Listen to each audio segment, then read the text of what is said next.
y que nos dice lo siguiente: si yo hablase lenguas humanas y angélicas y no tengo amor, vengo a ser como metal que resuena o címbalo que retiñe.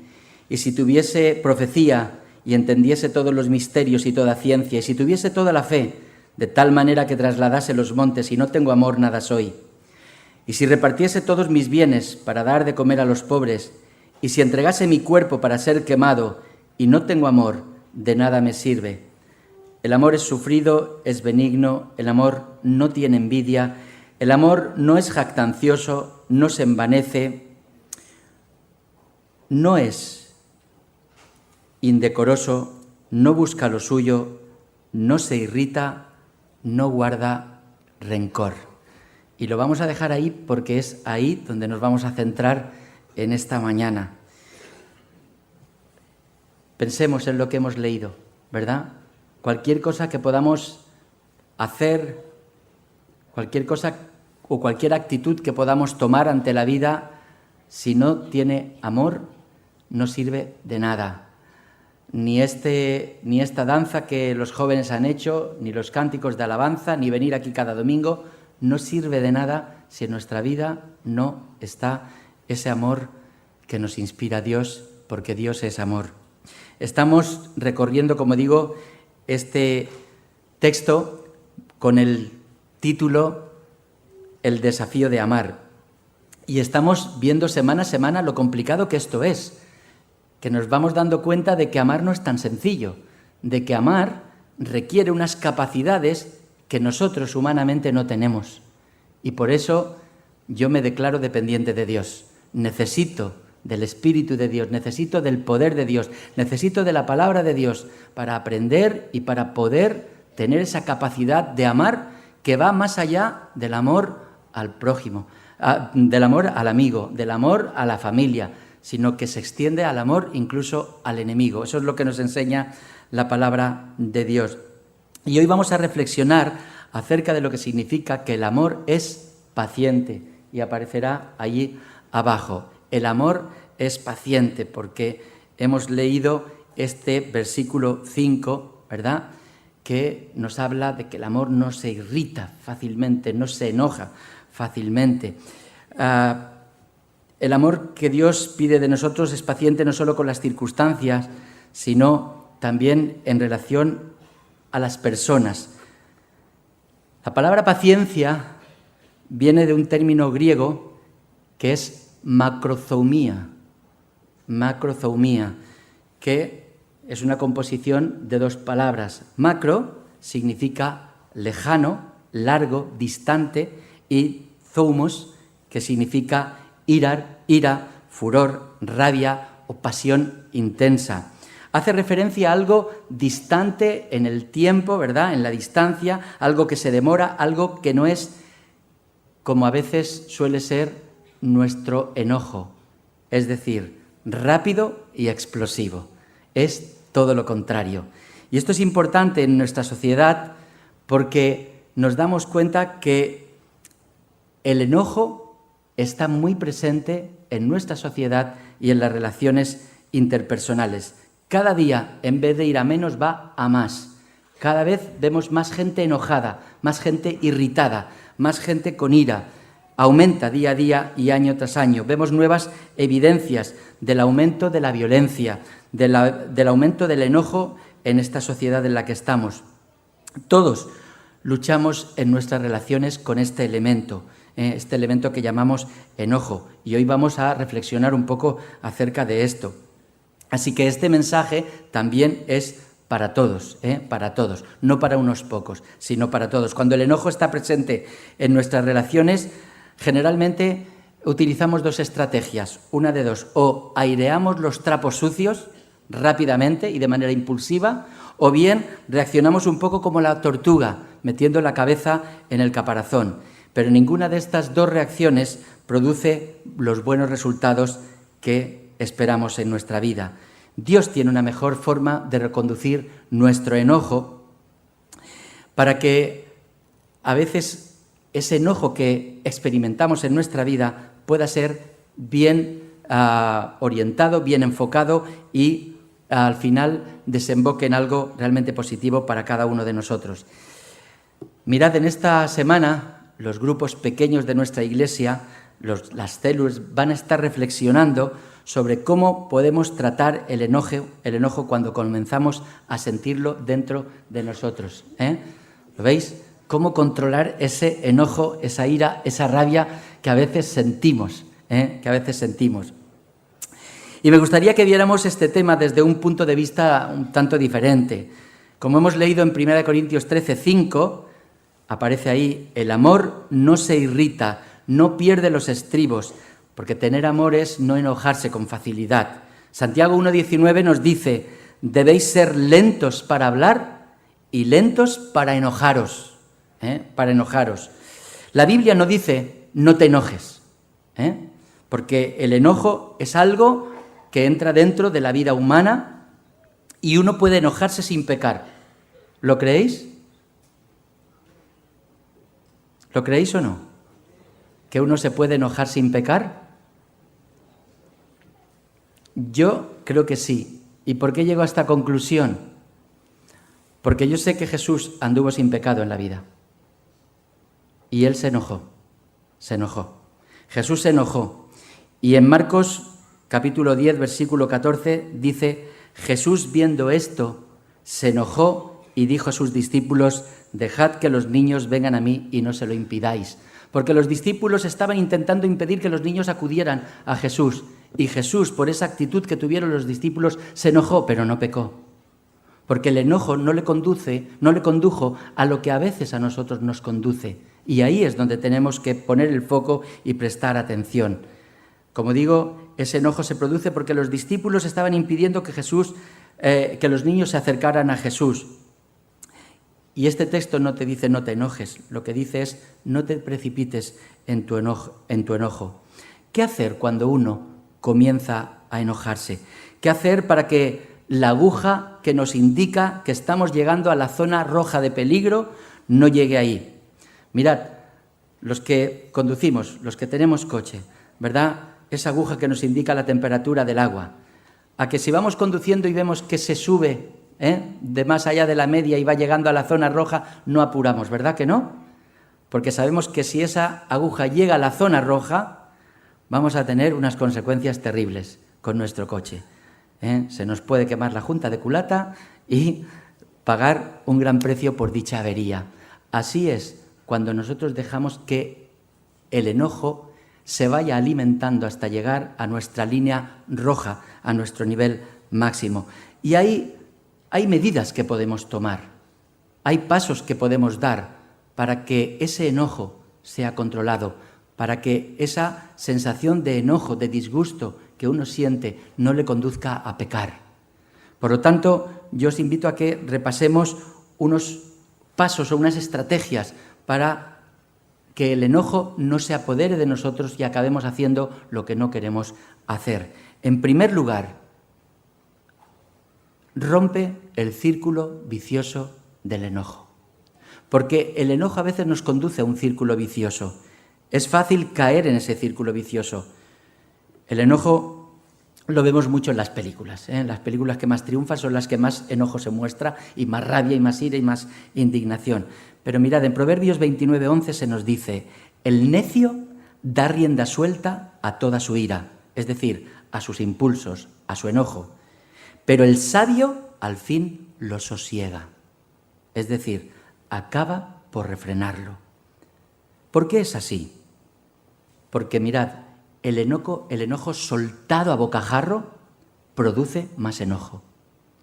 Cuando el enojo nos conduce a ese airear los trapos sucios, a esa especie de desahogo incontrolado, lo que produce es aún más enojo.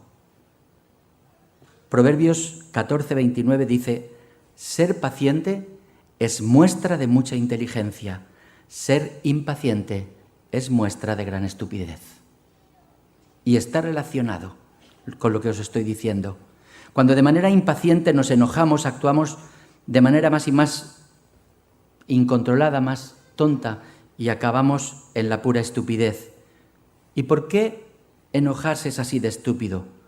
porque al primero que daña es a uno mismo, porque nos acorta la vida, porque hiera a las personas que amamos, porque muchas veces nuestro enojo, ¿quién lo paga? Las personas más queridas. Cuando venimos irritados de nuestro trabajo, cuando hemos tenido un día pésimo, cuando hemos tenido un día que nos ha puesto con la aguja cerca o en el rojo, ¿quién lo paga? Las personas que más queremos, las que están a nuestro alrededor. Y el enojo, como digo, acaba dañando nuestra relación. Proverbios 25-28 dice: como ciudad sin muralla y expuesta al peligro, así es quien no sabe dominar sus impulsos.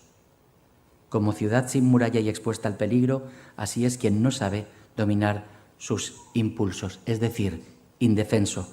Cuando no dominamos el enojo, bajan todas nuestras defensas y llegamos a decir cualquier barbaridad bajo ese estado descontrolado de enojo. Y acabamos diciendo después: ¿por qué no me habré mordido la lengua? ¿Verdad? ¿Cuántas veces nos ha pasado? Hemos dado rienda suelta al enojo y cuando ya lo hemos hecho, nos hemos despachado a gusto, decimos después: ¿por qué no me habré mordido la lengua? Pero ya es tarde. Porque nos dice la palabra de Dios es que la lengua incontrolada es como sacudir un cojín de plumas, ¿verdad?, al aire. Ve después y recoge las plumas. A ver si puedes. Pues eso es lo que pasa cuando damos rienda suelta a nuestro enojo. ¿Significa esto que tengo que reprimir mi sentimiento de enojo? No, no necesariamente. Efesios 4 nos da pasos prácticos para romper ese círculo vicioso del enojo. Dice: si os enojáis, no pequéis. Si os enojáis, no pequéis.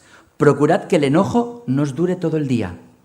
No deis oportunidad al diablo.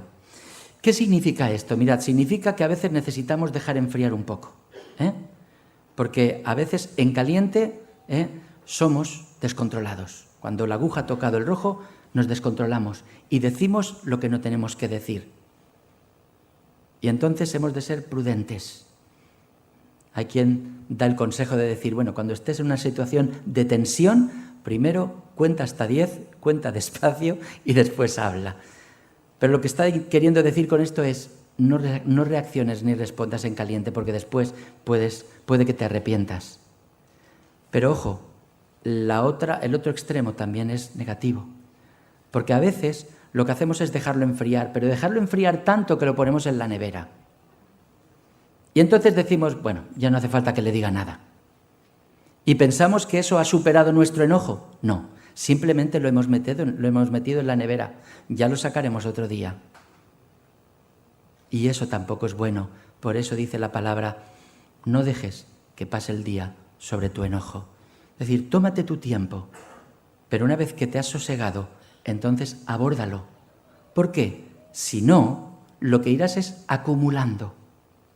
Y hay muchas parejas, esto suele pasar mucho en los matrimonios, parejas que entran en una situación de enojo, pero prefieren no abordarlo en caliente, pero después tampoco en frío. Es decir, lo dejan pasar. Pero lejos de enfrentar el problema, lo único que va haciendo es acumularlo. Y después pasa aquello de mi mujer, cuando se enfada, se pone histórica conmigo. Dice: será histérica. Digo: no, histórica, porque me hace memoria de todas las cosas en las que le he fallado, en las que obré mal, en las que hice esto o aquello, etcétera, etcétera. Y eso, como digo, no es bueno. Procurad que el enojo no os dure todo el día. No dejéis que pase más de un día. No podemos esperar tanto tiempo y dejarlo congelar. Algunos de nosotros puede que hayamos vivido durante mucho tiempo dentro de ese círculo vicioso, o bien hemos reaccionado incontroladamente, o bien lo hemos aparcado y lo sacamos al cabo del tiempo.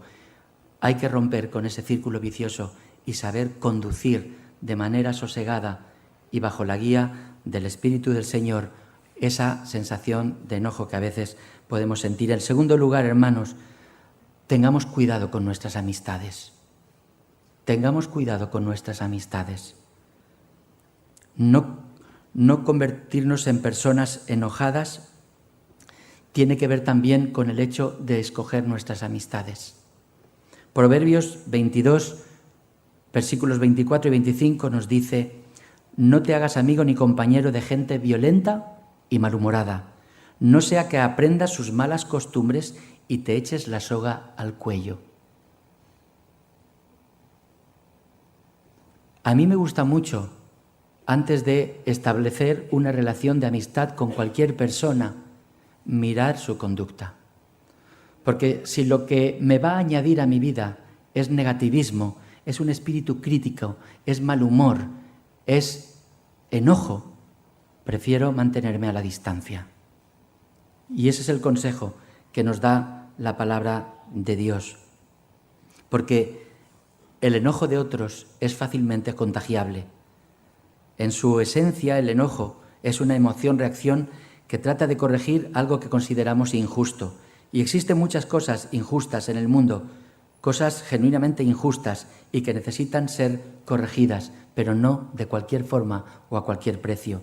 A veces nos sentimos víctimas de todos los males habidos y por haber, y que nos forjamos en nuestra mente y que nos hace sentirnos como víctimas. Mirad, cuando acabamos con el discurso de pobrecito de mí, algo está yendo mal. Tenemos que saber elegir a la persona, porque si no, lo que haremos es añadir leña al fuego. Mirad, hay gente en nuestra vida que ayuda a aumentar nuestro enojo.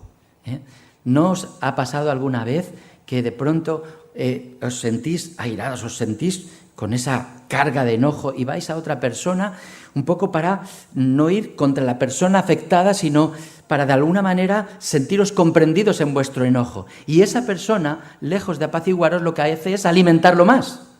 Pues tienes toda la razón, yo no aguantaría, yo lo que haría sería ir y decírselo a la cara. Ojo, no nos convienen personas de este tipo. Pero algunos os diréis, bueno, pero ¿y cuando esa persona la tengo en mi propia familia? Ahí no puedo escoger, la tengo dentro de casa y no puedo deshacerme de ella, no puedo decir, mira, ¿sabes qué? A partir de ahora tú y yo no nos vamos a relacionar. No. ¿Qué hacemos cuando está en nuestra propia familia?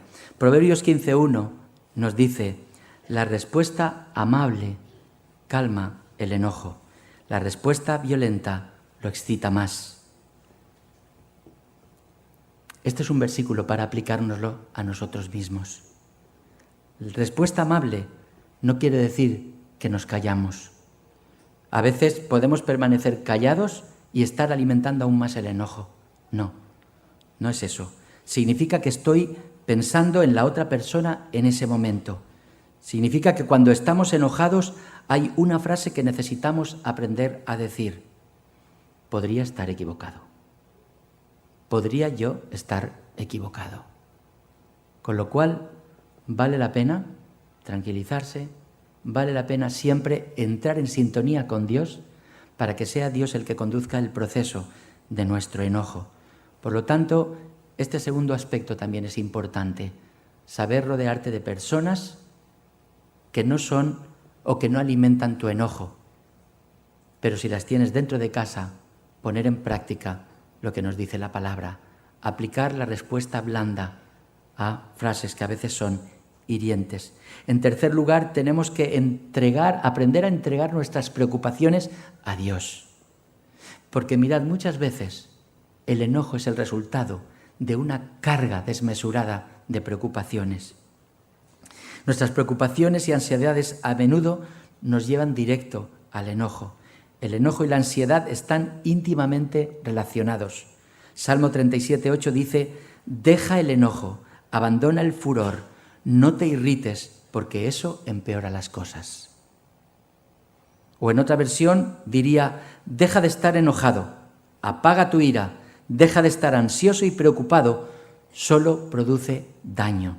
La ansiedad y la preocupación juntas es una carga explosiva, porque a menudo nos producen furia y enojo. Estamos y nos sentimos ansiosos, y esto se traduce en palabras hostiles hacia quien tenemos delante de nosotros. Cuando te llenes de cólera, hazte esta pregunta: ¿qué me preocupa? Cuando te sientas encolerizado, pregúntate realmente qué es lo que te preocupa. ¿Eh? ¿No os pasa a veces que llegáis a casa y lo veis todo sucio? Pero ya traíais una carga, ya traíais una situación de ansiedad, una situación que estaba como la olla a punto de explotar. Y de pronto veis la casa sucia y lo primero que lanzáis es: vaya desastre de casa, pero ¿qué habéis estado haciendo todo el día? Y tal, ¡bum! Y hay una explosión. La pregunta previa sería: ¿qué me preocupa? Porque en realidad no es el problema de la casa, hay algo ahí. Y mirad, esto es importante plantearlo de cara al otro.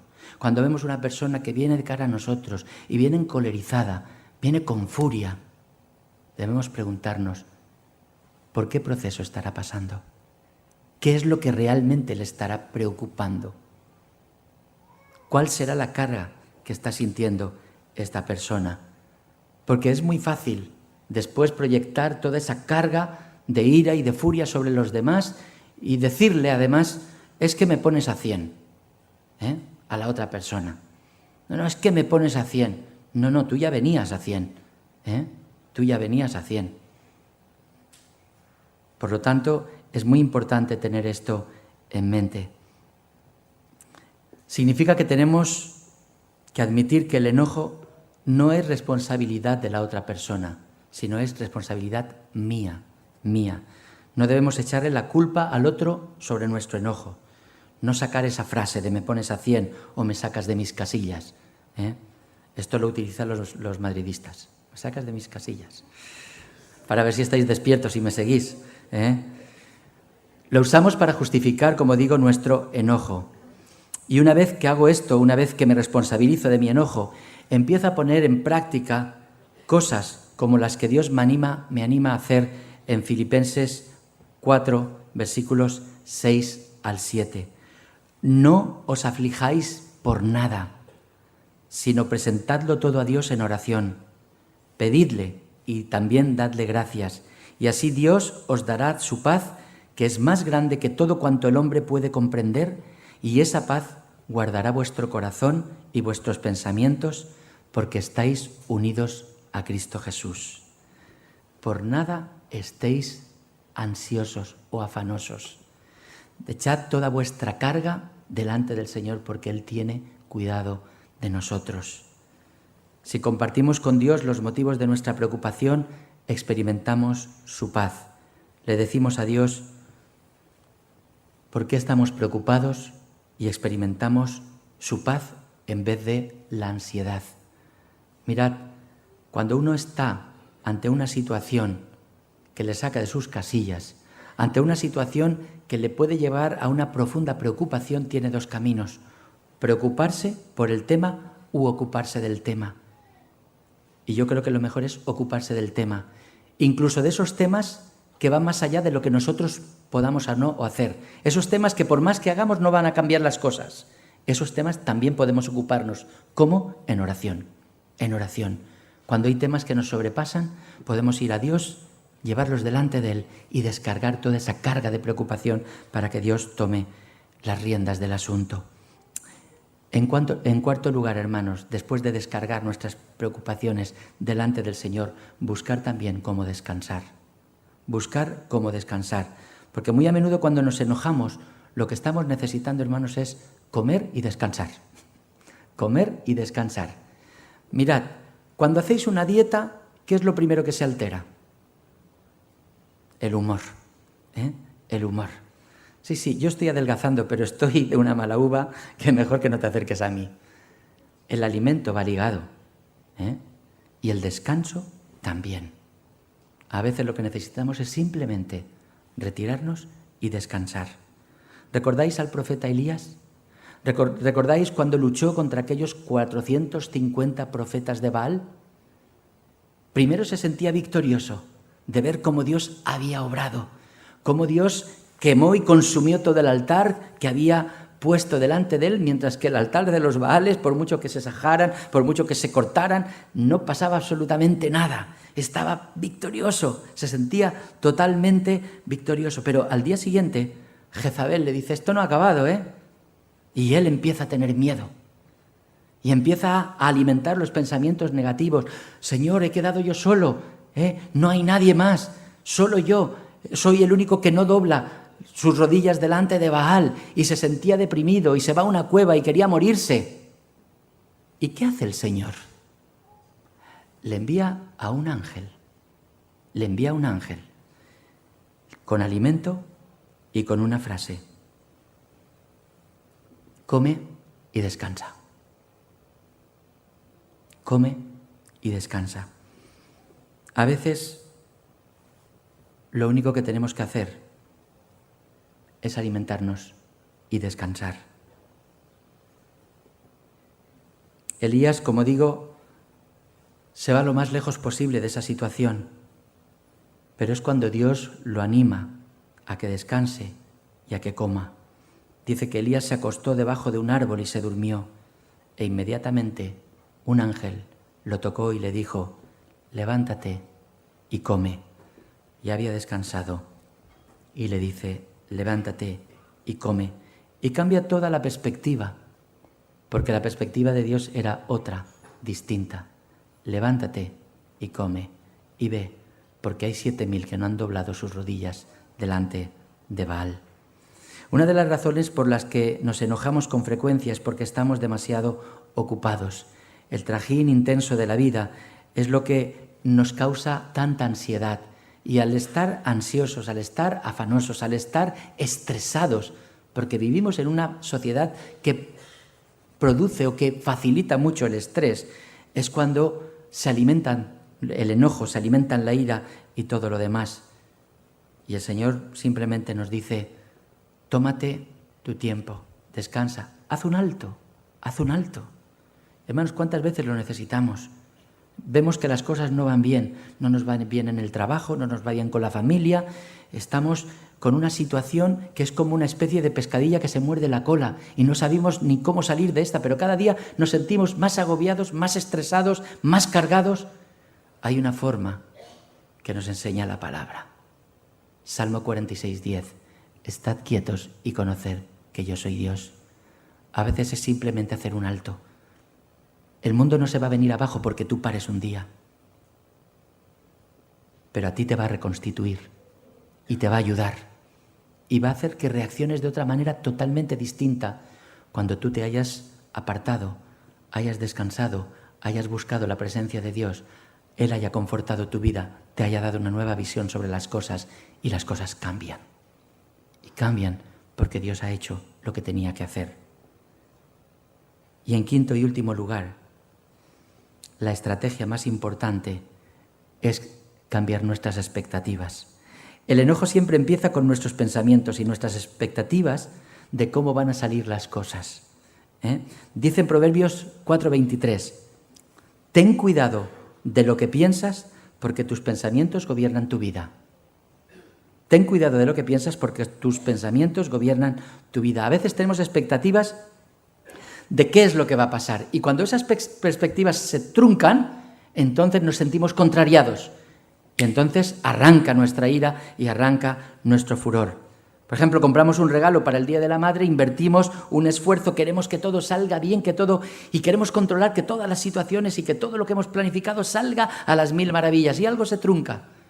Alguien se chiva, alguien no aparece en la hora que tiene que aparecer, llega tarde, no llega bien vestido y tal, y esa expectativa que uno tenía se viene abajo. ¿Y qué es lo que le produce? Ira.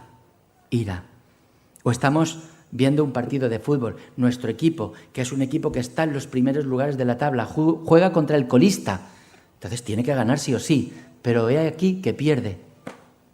Y nos sentimos totalmente contrariados, porque nos hemos hecho unas expectativas, o planeamos una cena romántica con nuestra esposa o con nuestro esposo, preparamos todos los detalles, y nos llama y nos dice: lo siento, pero no voy a poder ir esta noche, porque me ha surgido un tema y no puedo aparcarlo, y la expectativa se nos viene abajo.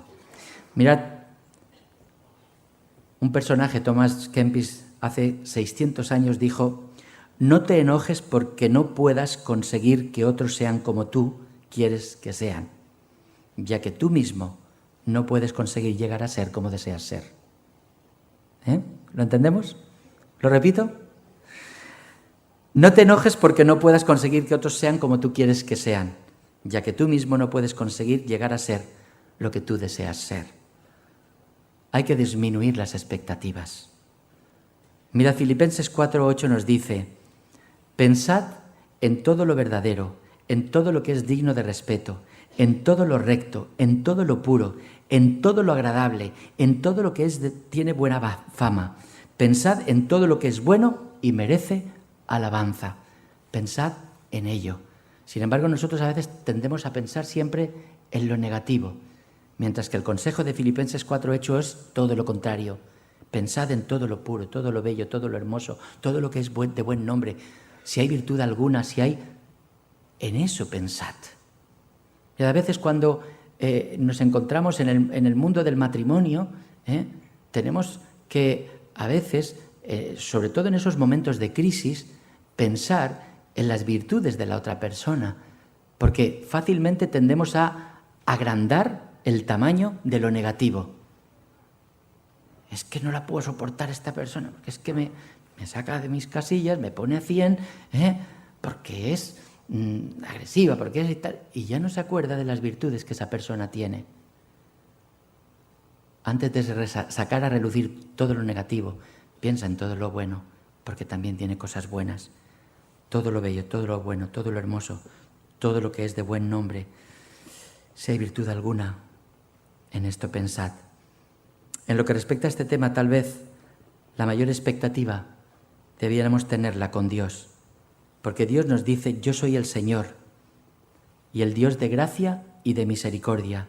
Soy lento para enojarme y rico en amor y fidelidad, que nunca falla. En Él sí que podemos poner todas nuestras expectativas, hermanos, porque Él no nos falla. Él no nos falla. Y mirad lo que dice la palabra: Él es lento para la ira, Él es lento para el enojo. Hermanos, Dios no se enoja fácilmente con nosotros, es lento. Sin embargo, sí que nos dice que es grande en misericordia. Nosotros tenemos que imitar a Dios en esto. Tenemos que aprender lo que significa ser lentos para la ira o para el enojo y grandes en misericordia. Toda nuestra expectativa la podemos poner sobre Dios. ¿Qué clase de relación puedes esperar tener con Dios? ¿Una llena de castigo, llena de culpabilidad o llena de gracia y de misericordia? Yo creo que lo segundo, porque Dios es grande en misericordia. Todas las expectativas puestas en nuestro Dios. Él nos ama tanto que envió a su Hijo a morir en la cruz, debido a la profundidad del amor que siente hacia nosotros. De ese amor tenemos que aprender, y una característica de ese amor es que no se irrita fácilmente.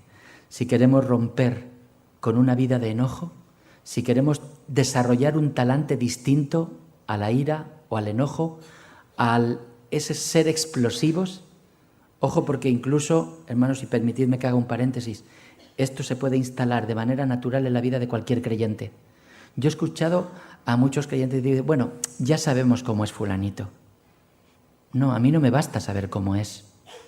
El Señor también sabe cómo es, pero el que emprendió la obra en él lo hace para perfeccionarle. Y también en eso tiene que perfeccionarle. A mí no me sirve que uno diga: mira, a mí ya sabes cómo soy. Si me quieres así, bien, y si no, me dejas. No, yo te voy a querer, pero no te contentes con ser como eres. Ni yo me tengo que contentar con ser como soy. He de practicar lo que la palabra del Señor me enseña. Y lo que la palabra del Señor me enseña en cuanto al amor y en cuanto al enojo es bien claro. Por lo tanto, no me puedo escudar en esas frases. He de buscar que el Señor siga trabajando en mí. Recordemos, rompe con el círculo vicioso del enojo. Ten cuidado con las amistades que escoges. Aprende a descargar tus preocupaciones en Dios. Busca cómo descansar y cambia tus expectativas. Pon tus mayores expectativas en Dios, porque Él es el único que no te falla. Que el Señor nos ayude y podamos ser hombres y mujeres mucho más felices, hombres y mujeres mucho más amorosos, hombres y mujeres que no se enojan ni se irritan fácilmente, que no van todos los días con cara de lunes, sino que van con cara de domingo, de haberse encontrado con el Señor. Que Él nos bendiga. Amén.